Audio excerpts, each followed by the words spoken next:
तो क्या आप भी उनमें से हैं जो अपने आप को जब भी मिरर में देखते हैं अपने हेयर लॉस के कारण वो कॉन्फिडेंट फील नहीं करते, उसको छुपाने के तरह तरह के तरीके ढूंढते रहते हैं।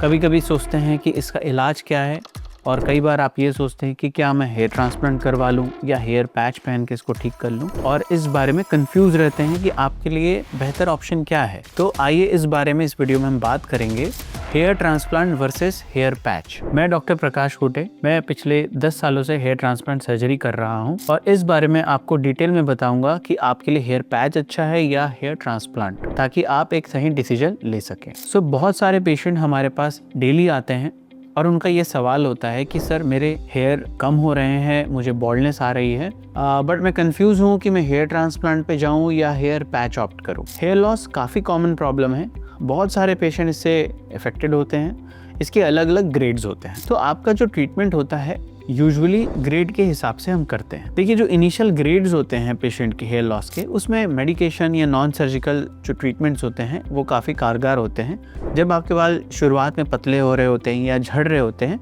तब आप मेडिकेशन या नॉन सर्जिकल अप्रोच से अपने बालों को ठीक कर सकते हैं। प्रॉब्लम तब आती है जब बॉल्डनेस आ चुका होता है। बॉल्डनेस आने के बाद मेडिकेशन काम नहीं करता है। उसके बाद हमारे पास दो ऑप्शन आते हैं, एक ऑप्शन है हेयर ट्रांसप्लांट और दूसरा ऑप्शन है हेयर पैच। देखिए, बेसिकली हेयर ट्रांसप्लांट एक सर्जरी है, हेयर पैच बेसिकली एक आर्टिफिशियल हेयर सिस्टम होता है जो आप टोपी की तरह पहन सकते हैं। किन पेशेंट को कौन सा अप्रोच ज़्यादा सुटेबल रहेगा उसके बारे में हम इसमें डिस्कस करेंगे। तो सबसे पहले हम समझते हैं हेयर ट्रांसप्लांट के बारे में। हेयर ट्रांसप्लांट एक स्किन की छोटी सी सर्जरी है। हेयर ट्रांसप्लांट में बेसिकली एक प्रिंसिपल फॉलो होता है, उसे हम कहते हैं डोनर डोमिनेंस। इसका मतलब ये होता है कि आपके जो पीछे के हेयर्स होते हैं वो परमानेंट होते हैं, और उन हेयर्स को अगर सामने जहाँ बॉल्डनेस आ रही है आपको वहाँ लगा दिया जाए तो वो भी परमानेंट रहेंगे। तो हेयर ट्रांसप्लांट सर्जरी के बाद आपके बाल परमानेंट रहते हैं, काफी सालों तक मेंटेन रहते हैं, तो आपका बॉल्डनेस ये खत्म कर देता है। बट हेयर ट्रांसप्लांट के कुछ फायदे हैं और कुछ नुकसान भी। तो सबसे पहले हम बात करते हैं हेयर ट्रांसप्लांट के बेनिफिट्स के बारे में। देखिए, हेयर ट्रांसप्लांट एक परमानेंट सोल्यूशन है। इसमें आपके ओरिजिनल हेयर्स यूज होते हैं, स्कैल्प के पीछे के हिस्से से, कई बार दाढ़ी से, ये निकाल के आपके बॉल्ड एरिया पे लगा दिए जाते हैं। बेसिकली ये बिल्कुल नेचुरल रिजल्ट देता है, क्योंकि आपके ओरिजिनल हेयर्स होते हैं, ये हमेशा आपके स्कैल्प में बने रहते हैं, और आपका जो लुक रहता है वो बिल्कुल नेचुरल रहता है। ऐसा लगता नहीं कि कोई सर्जरी या कोई और चीज़ें आपके स्कैल्प के ऊपर है। इसका जो प्रॉब्लम होता है हेयर ट्रांसप्लांट का, बिकॉज ये सर्जरी है, इसमें थोड़ा डाउन टाइम होता है। सपोज आपने आज सर्जरी करवाई, आपको 5 से 6 दिन का समय लगता है हीलिंग के लिए। आपको थोड़ा रेस्ट्रिक्टेड मूवमेंट रखना पड़ता है, और ग्रोथ आने में 4 से 5 महीने का टाइम चाहिए रहता है। क्योंकि ये सर्जरी है, थोड़ा स्वेलिंग या पेन आना लाजमी है। वैसे तो ये माइल्ड रहता है, काफ़ी कंफर्टेबल सिचुएशन रहता है, बट फिर भी आपको इसके लिए थोड़ा मेंटली प्रिपेयर रहना पड़ता है। क्योंकि ये सर्जरी है, इसके लिए आपको एक स्किल्ड हैंड की ज़रूरत है, एक proper doctor, proper team, proper centre पे आपको हेयर ट्रांसप्लांट करवाना पड़ता है। अब नेक्स्ट हम बात करते हैं हेयर पैच के बारे में। देखिए, हेयर पैच एक आर्टिफिशियल हेयर का सिस्टम होता है। बेसिकली हेयर नकली बाल होते हैं जो कट हेयर से बने हुए रहते हैं। जैसे आपने सुना होगा, लोग अपने बाल दान करते हैं बाहर मंदिरों में, तो उन्हीं हेयर से ये हेयर सिस्टम बनते हैं। एक सिस्टम ये होता है, और एक फाइबर्स भी होते हैं जो बेसिकली नायलॉन फाइबर से बनते हैं, जो आर्टिफिशियल हेयर्स होते हैं। तो ये दो तरीके के हेयर पैच सिस्टम आते हैं। यूजुअली ज़्यादातर जो यूज़ होता है वो एक प्रॉपर ह्यूमन हेयर का हेयर सिस्टम यूज़ होता है। अब इसके फ़ायदे के बारे में बात करते हैं। देखिए, क्योंकि ये एक वेरिएबल जैसा एक आइटम है, इसको आप डायरेक्टली पहन सकते हैं। ये क्विक फिक्स है। अगर आपका कोई फंक्शन है, आपको आज अपने हेयर्स को ठीक रखना है, ये 1 से 1.5 घंटे में आप एक हेयर सिस्टम किसी भी सैलून में जाके लगवा सकते हैं, और अगले दिन आपका लुक चेंज हो जाएगा। तो ये बहुत ही ज़्यादा कन्वीनियंट है और बहुत ही फास्ट तरीका है आपके हेयर को वापस लाने का। दूसरा फायदा ये है कि इसमें कोई पेन नहीं है, क्योंकि सर्जरी या ऐसा कुछ प्रोसीजर नहीं है। इसमें कोई पेन या स्वेलिंग ऐसा आने का कोई प्रॉब्लम नहीं होता है। सो ये इसके फायदे हैं कि ये फास्ट है और ये तुरंत आपको रिजल्ट दे सकता है, और क्योंकि इसमें कोई प्रॉब्लम नहीं है तो पेशेंट ये बहुत कंफर्टेबल होता है। अब इसके नुकसान क्या है? देखिए, ये आर्टिफिशियल हेयर सिस्टम है। ये देखने में लगता है कि आपने विग पहना हुआ है, और ये ग्लूज वगैरह से आपके स्कैल्प में स्टिक किया होता है, तो कई बार क्या है, निकल भी सकता है, तो पेशेंट को कई बार एम्बेरसमेंट फील करना पड़ता है। दूसरा, अगर आप बार बार बहुत लंबे समय तक इस ग्लू को यूज करते हैं तो आपके जो बचे हुए बाल होते हैं आसपास के, वो भी डैमेज हो जाते हैं। तो ये इसके मेजर नुकसान होते हैं। कई बार पेशेंट को ये डिस्कम्फर्ट देता रहता है,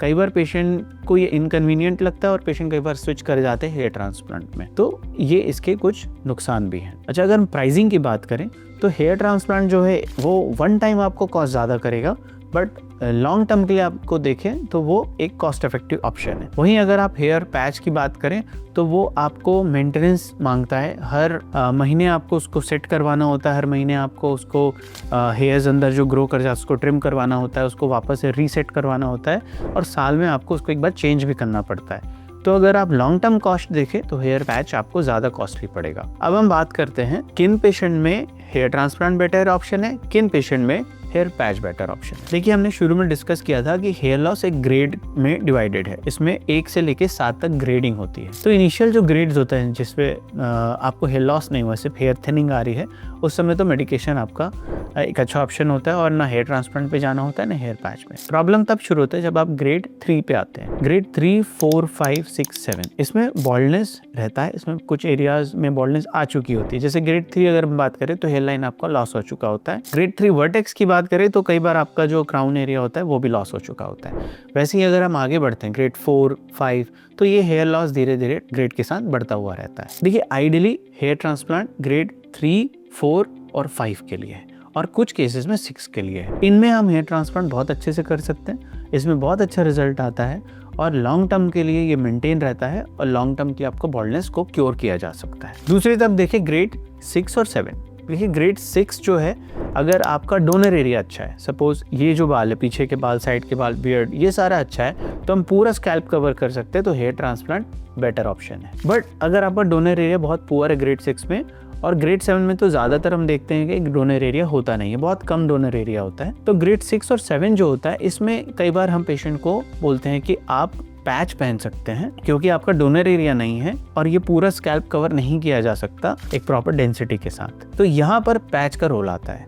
इनफैक्ट हम खुद सजेस्ट करते हैं पेशेंट को कि अगर हेयर ट्रांसप्लांट आपको अच्छा रिजल्ट नहीं दे पा रहा है तो आप हेयर पैच पे जाइए। ग्रेड 6 और 7 में कई बार हम हेयर ट्रांसप्लांट ऑप्शन पेशेंट को देते हैं अगर उनको हेयर पैच नहीं पहनना है। कई बार ऐसा होता है कि पेशेंट हेयर पैच पहन चुका है, अब वो नहीं पहनना चाहता, तो भी हम हेयर ट्रांसप्लांट का ऑप्शन देते हैं। इसमें क्या होता है कि हम पूरा कवर ना करके फ्रंट पोर्शन जो होता है, हाफ ऑफ द हेड, उसको बहुत अच्छी डेंसिटी से कवर कर लेते हैं, या जितना डोनर एरिया अवेलेबल है उससे उसको कवर कर लेते हैं। जो क्राउन एरिया है उसको या तो कम डेंसिटी के साथ एक कवरेज दे देते हैं, या उसको छोड़ा जा सकता है, क्योंकि जब आप फ्रंट से अगर आपके हेयर लॉन्ग करके पीछे कॉम्ब करते हैं, काफ़ी एरिया कवर हो जाता है। दूसरा, एस्थेटिक इंप्रूवमेंट फ्रंट से ही आता है। क्राउन बहुत ज़्यादा इंपॉर्टेंट नहीं होता पेशेंट्स में यूजुअली। तो ऐसे मल्टीपल ऑप्शन हम पेशेंट को दे सकते हैं डिपेंडिंग उनका नीड क्या है और वो किस चीज़ में ज़्यादा कंफर्टेबल है। तो आई होप ये वीडियो से आपको अच्छा इन्फॉर्मेशन मिला होगा, और आपके काफ़ी confusion hair patch versus hair transplant को लेके कम भी हुए होंगे। एंड अगर फिर भी आपके पास कोई क्वेश्चन है